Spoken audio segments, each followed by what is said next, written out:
একাদশীর সকালে কলকাতার বাজে কদমতলা ঘাটে প্রতিমা নিরঞ্জন ঘিরে সৃষ্টি হয় বিপুল ভিড়। অতিরিক্ত ভিড়ের কারণে সাময়িকভাবে বন্ধ রাখা হয় চক্ররেল পরিষেবা। দুপুর 3:30 নাগাদ কলকাতার মেয়র ফিরহাদ হাকিম হঠাৎ ঘাটে পরিদর্শনে আসেন। তিনি ঘাটে পৌঁছে স্থানীয় বাসিন্দা ও পূজারীদের সঙ্গে কথা বলেন। মেয়র জানান, আগামী দিনে ঘাট সংস্কার এবং নিরাপত্তা ব্যবস্থার উন্নয়নে উদ্যোগ নেওয়া হবে। কালকে এটা একটা রেকর্ড হয়ে গেল। আগের বার প্রথম দিনে 900 হয়েছিল, কালকে 1800 আর 300, মানে পুকুরগুলো মিলিয়ে প্রায় 2100 মতন প্রতিমা বিসর্জন হয়েছে।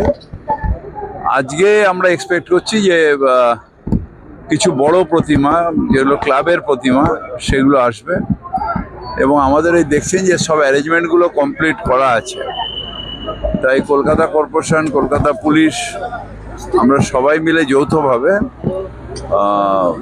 কাজটা করছি এবং আমাদের অফিসাররা, সব লেভেলের অফিসার কর্মচারী সবাই রয়েছেন, প্রত্যেকটা ঘাটেই রয়েছে, যাতে প্রতিমা বিসর্জন একদম নির্বিঘ্নে প্রত্যেক বছরের মতন এবছরও হয়। কালকে একটা দারুণ ম্যাজিকের মতন কাজ করেছে। একটা স্লোপ লাগানো হয়েছে, যে স্লোপ দিয়ে প্রতিমা একদম স্মুথলি, আমাদের যারা কুলি ভাই তাদের ওই তুলে নিয়ে যাওয়া কষ্ট করার থেকে একদম স্লোপ থেকে হু হু করে এসে গঙ্গা পর্যন্ত যাচ্ছে। কুলি ভাইরা তারা ওইটাকে রেখে দিয়ে জাস্ট ওনার উপর হাত পুশ করছেন, ওটা হু হু করে চলে যায়। তাতেই প্রায় একটা ম্যাজিক ফিগারের মতন ওখানে ম্যাক্সিমাম বাড়ির প্রতিভা তো ওখানেই দেয়।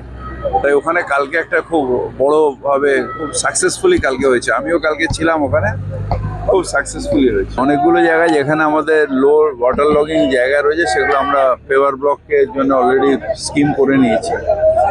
এই টেন্ডার প্রসেস হয়ে গেলে 1-1.5 মাসের মধ্যে ওগুলোকে পেভার ব্লক করে দেবো, যাতে পরের বছর এই সমস্যাটা না ঘটে।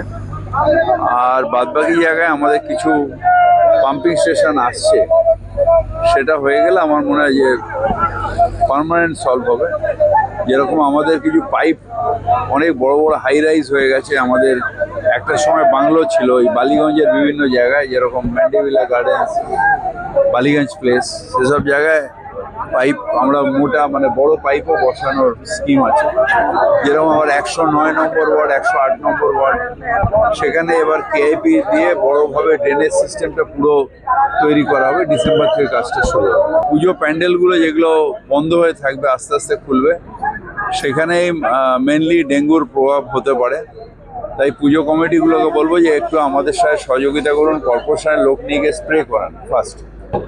আর বাদবাকি মানুষ যেরকম করে, আমিও নিজেও করি, যে রোজ সময় পাই না, সপ্তাহে একদিন উঠে বাড়ির ছাদ থেকে পুরো সাইডগুলো দেখে নেওয়া, যে পেছন দিকে বা পাশের বাড়ি কোথাও যাতে ভাঁড় না পড়ে থাকে, টব না পড়ে থাকে, টবে জল না থাকে।